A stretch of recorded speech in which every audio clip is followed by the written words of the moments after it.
Hello guys, আজকে যেটা আমি চালু করব সেটা হচ্ছে আজকে যেটা আমি শুরু করব সেটা হচ্ছে ট্যালি প্রাইমে কি করে জিএসটিআর 1 3B দেখা যায় এবং সেখান থেকে কিভাবে জিএসটিআর 3B কে প্রসেস কি কি হয়, কি কি স্টেপ বাই স্টেপ সেটা সম্পর্কে আমি আলোচনা করব।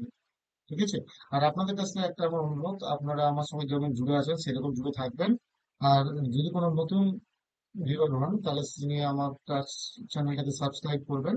অবশ্যই আমার চ্যানেলটাকে সাবস্ক্রাইব করবেন। আর আমার সঙ্গে বেল আইকন দিয়ে আমার সঙ্গে থাকবেন, তাহলে আমার যখন ফার্স্ট ভিডিওটা আসবে ফার্স্ট নোটিফিকেশনটা আপনার কাছে যাবে। চলুন আমরা ট্যালি প্রাইম করি। ফার্স্টে আমি এর উপর ডবল ক্লিক করলাম ট্যালির উপরে,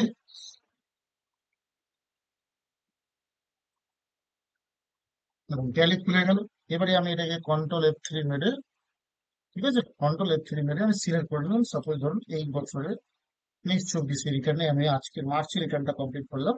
চলুন মার্চের রিটার্ন কমপ্লিট করলে আমরা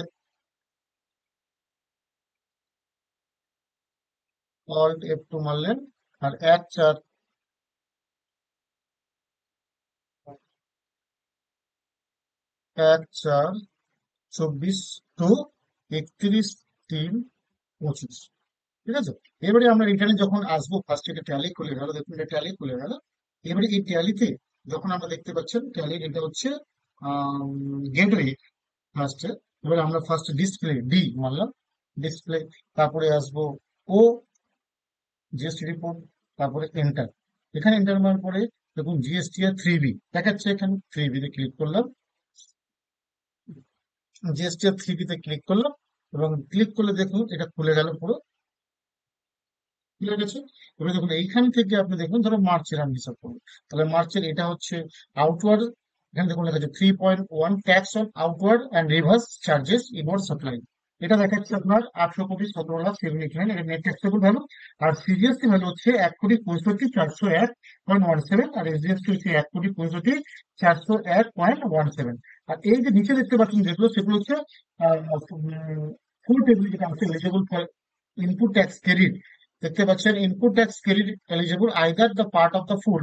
দেখুন আইজিএসটি 605.38, আর সিজিএসটি হচ্ছে 1,41,881.70, আর এসজিএসটি হচ্ছে 1,45,881.70 এসজিএসটি। এটাই টোটাল দেখাচ্ছে।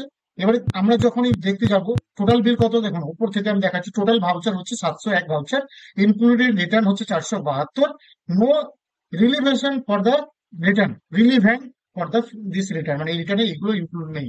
তাহলে 472 700-র মধ্যে তা বাদ দিলাম। এই যে জিএসটির বিল আছে এটা হচ্ছে আউটওয়ার্ড সাপ্লাই, যেগুলো আমরা সেল করি, কাস্টমারকে আমরা সেল করছি, সেই সেল এখানে সেলের জিএসটি যেটা আমরা লাগিয়েছি এবং পে করেছি, মানে জিএসটি যেটা আমরা কাস্টমার থেকে কালেক্ট করে গভর্নমেন্টকে পে করবো সেটা জিএসটি। আর ইনপুট হচ্ছে যখন আমি মালটা পারচেস করেছি, সেই পারচেস সময় আমি জিএসটি দিয়ে কিনেছি, সেটা আমি অ্যাডজাস্ট করে নেবো।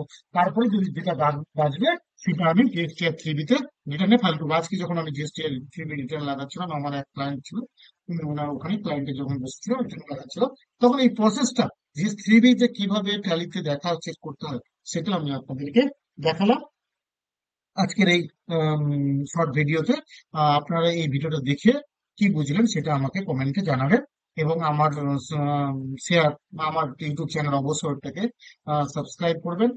এবং আমার পাশে যেমন আছেন সেমন থাকবেন। আর যারা নতুন বন্ধু আমাদের সঙ্গে জয়েন করেছেন, তারা আমার ইউটিউব চ্যানেলটাকে সাবস্ক্রাইব করে বেল আইকনটা প্রেস করবেন, যাতে আমার ফার্স্ট ভিডিওটা, যখন নতুন নতুন ভিডিও, নতুন নতুন শেখার ভিডিওগুলো যখন আমি ছাড়বো, তখন কিন্তু আপনারা ফার্স্ট আমার ভিডিওটা দেখতে পাবেন, এবং আপনি ফার্স্টে আপনার কাছে ফার্স্ট আপনি প্রায়োরিটি ভিডিওতে দেখতে পাবেন। তো আমি যে ভিডিওগুলো বানাবো সেটা হচ্ছে পুরো অ্যাকাউন্টস অ্যান্ড ট্যাক্সেশন সম্পর্কে, GST, income tax, accounts, Tally, advance Excel, এই সমস্ত নলেজ আপনাদের দিয়ে তো আপনারা আমার সঙ্গে জুড়ে থাকবেন। আর আমার ভিডিওটাকে শেয়ার করবেন, যাতে সবাই আমার থেকে, মানে এই যেটা আপনারা শিখছেন সেটা সবাই যেন শিখতে পারে। আজকের মতো ভিডিও আমি এখানে শেষ করছি। Thank you so much.